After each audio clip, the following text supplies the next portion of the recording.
Mais je voudrais vous dire ce matin le chemin que la petite fille de Nazareth, la petite Marie de Nazareth, a dû parcourir pour devenir notre mère à tous.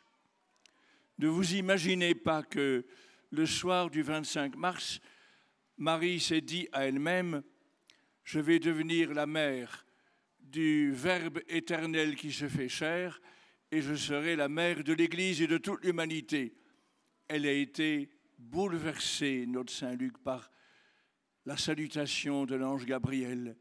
Et elle a dit oui de tout son cœur à quelque chose qui l'a dépassé totalement, qui l'a surmené radicalement. Et on va le voir dans la suite notée par l'évangile de Luc. Marie a été très surprise de ce que le jour de Noël, les bergers disaient au sujet de l'enfant qu'elle venait de mettre au monde. Elle était étonnée de ce que disaient les bergers.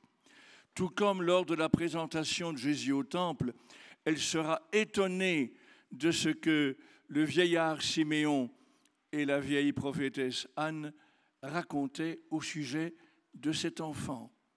Et elle a été bouleversée, traversée d'une grande douleur intérieure quand Siméon a dit « L'enfant que voilà sera en but à la contradiction et toi-même, Marie, un glaive de douleur te transpercera l'âme. » La suite du programme lui était ainsi annoncée. Elle va souffrir beaucoup pour dilater sa personne aux dimensions de la mission de son Fils, à la dimension de l'Église entière.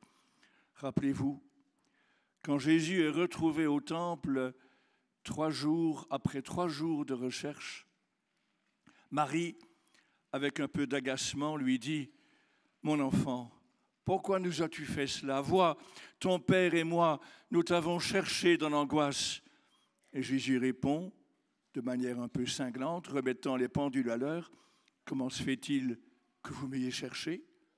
Ne saviez-vous pas que je dois être dans la maison de mon Père ?»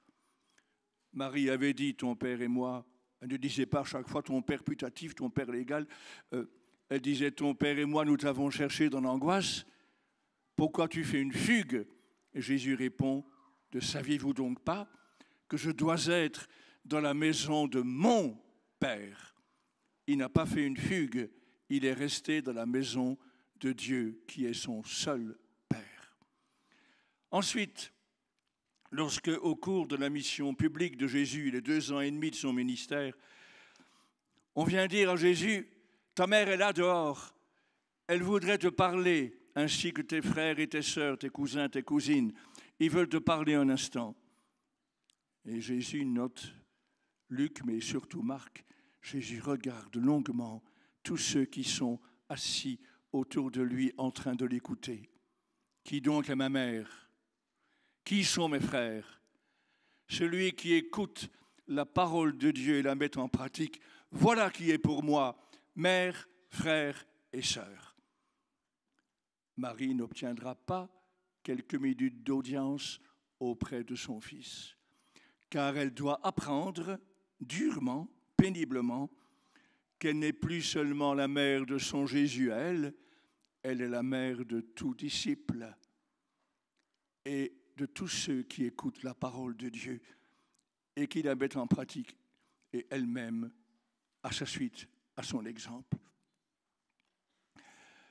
Saint Jean, dans son évangile, parle à 2 reprises de Marie.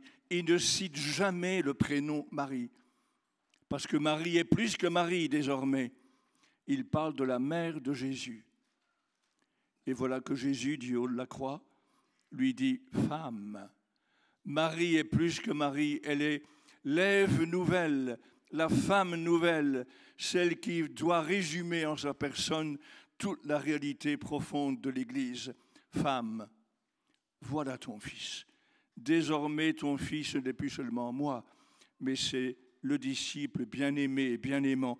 Et tout disciple, comme lui, à jamais dans l'histoire du monde. Femme, voilà ton fils. Et aux disciples, voilà ta mère. Et à partir de cette heure-là, le disciple l'a pris chez lui. Et Jean ne veut pas signifier seulement que Marie a changé d'adresse pour la correspondance et qu'il faut aller la trouver non plus là où elle habitait, mais chez l'apôtre Jean. Il s'agit désormais pour tout disciple, pour nous, de prendre Marie chez nous, de l'accueillir dans notre vie.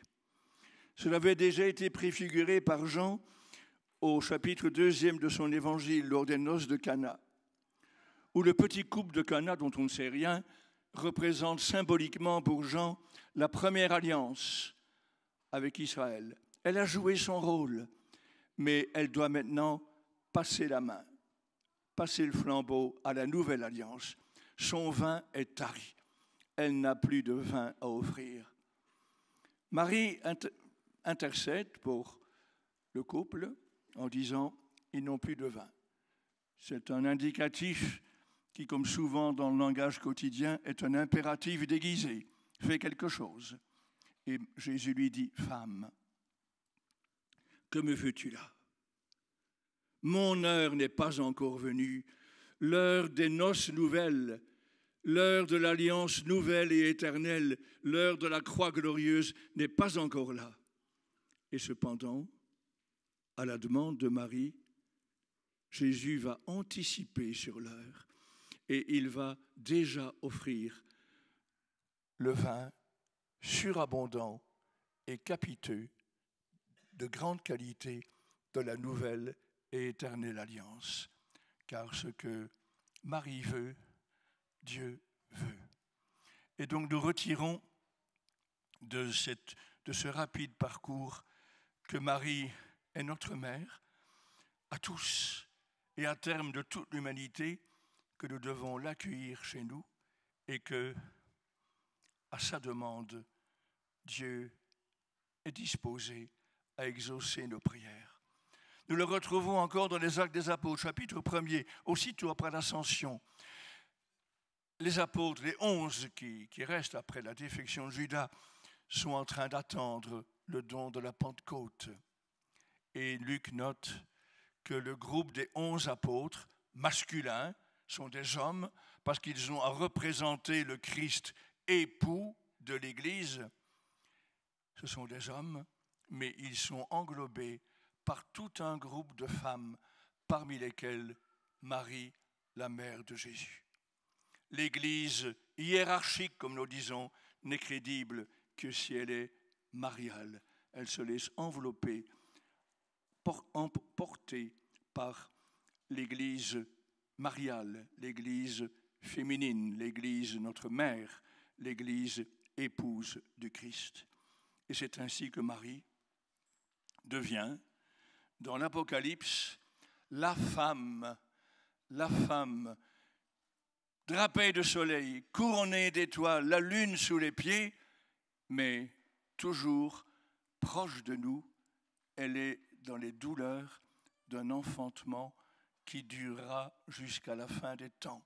Et tout comme Jésus, comme le dit Pascal, tout comme Jésus est en agonie jusqu'à la fin du monde, de même Marie est dans les douleurs d'un enfantement jusqu'à la fin des siècles. Amen.